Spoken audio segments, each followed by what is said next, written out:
Graça e paz sobre a tua vida, mais uma reflexão, mais um tempo para repensarmos nossas vidas, para repensarmos no sentido de compreendermos a vontade de Deus e a essa vontade nos submetermos, pois muitas vezes transferimos para outros a nossa responsabilidade, culpamos outros pela situação, culpamos outros pelo tudo que acontece. E muitas vezes a gente não pensa em quem são os responsáveis pela crucificação de Jesus? Essa é a questão. E nós normalmente culpamos Pilatos, culpamos Judas, culpamos os religiosos. Mas e nós? Somos culpados? Ou não? Essa é a questão que a gente precisa refletir e pensar bastante. Pois lá em João 19,16 diz assim: então Pilatos o entregou para ser crucificado. O que Pilatos fez? Pilatos sabia que Jesus não era culpado, Pilatos tinha consciência disso e procurou libertá-lo. Mas o que impediu de fazer, tendo o poder, ou seja, a autoridade para fazer, o que levou ele a não fazer? A questão da sua posição, de quem ele era, a autoridade que tinha, o poder que ele tinha como governador. Por querer preservar todo aquele status quo, ele não fez o que precisava fazer, ele fez o que as pessoas pediram. Os religiosos, por que crucificaram Jesus? Porque Jesus representava uma ameaça para a nação de Israel, de revoltar, de tentar lutar na cabeça deles, de lutar contra o domínio romano, e isso faria com que os romanos viessem, destruíssem e acabassem com Jerusalém. E Judas? Judas traiu por quê? Porque as suas expectativas não foram atendidas.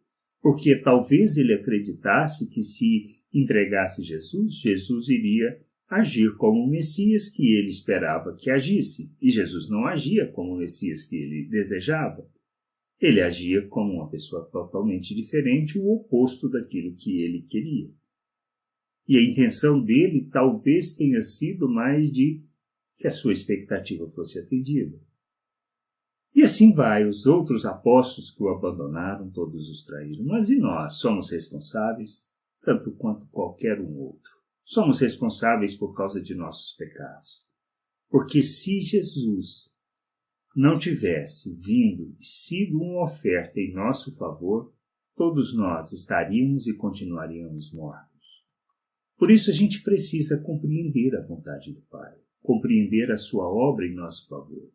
E saber que somos responsáveis pela crucificação de Cristo como qualquer um outro. Porque negamos a vontade de Deus, negamos todo o seu desejo, o seu plano estabelecido para nós e vivemos da maneira que achamos que temos que viver.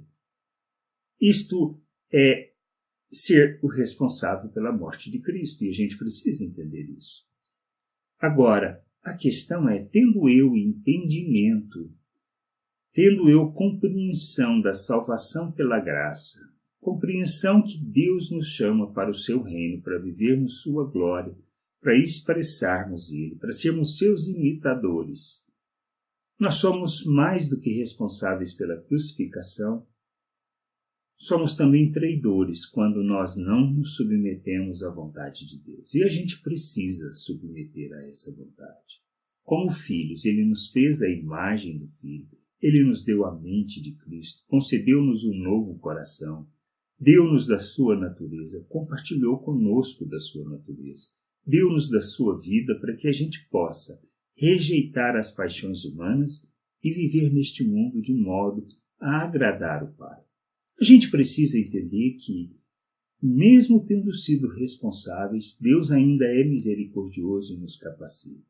Só não podemos ser traidores, pois, sabendo que podemos viver na plenitude da vontade de Deus, expressando, crescendo, amadurecendo, conhecendo dessa vontade e rejeitando a cada passo, a cada andada nessa jornada, rejeitar a forma de pensar da natureza humana, e nós não fazemos, nós somos muito mais do que responsáveis pela crucificação.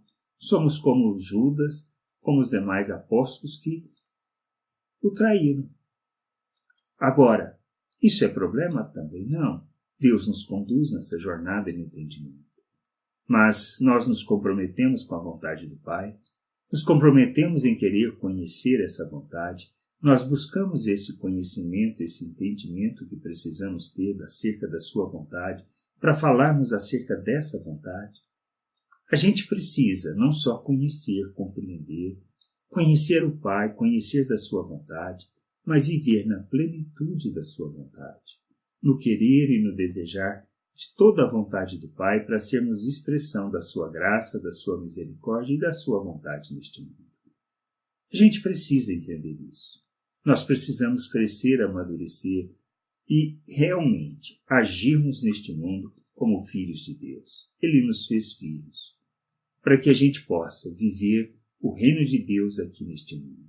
Mas nós precisamos, não só nos empenhar na caminhada, nos empenhar no conhecer da vontade do Pai, buscar ansiosamente, ou melhor, buscar zelosamente pelo conhecimento do Pai, para que a gente possa crescer, amadurecer e sermos instrumentos de expressão da glória de Deus neste mundo.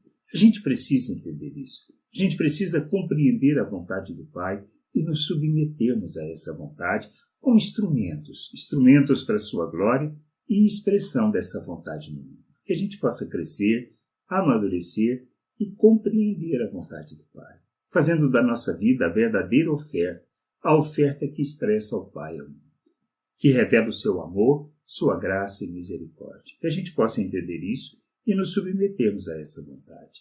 Graça e paz sobre a tua vida. Amém.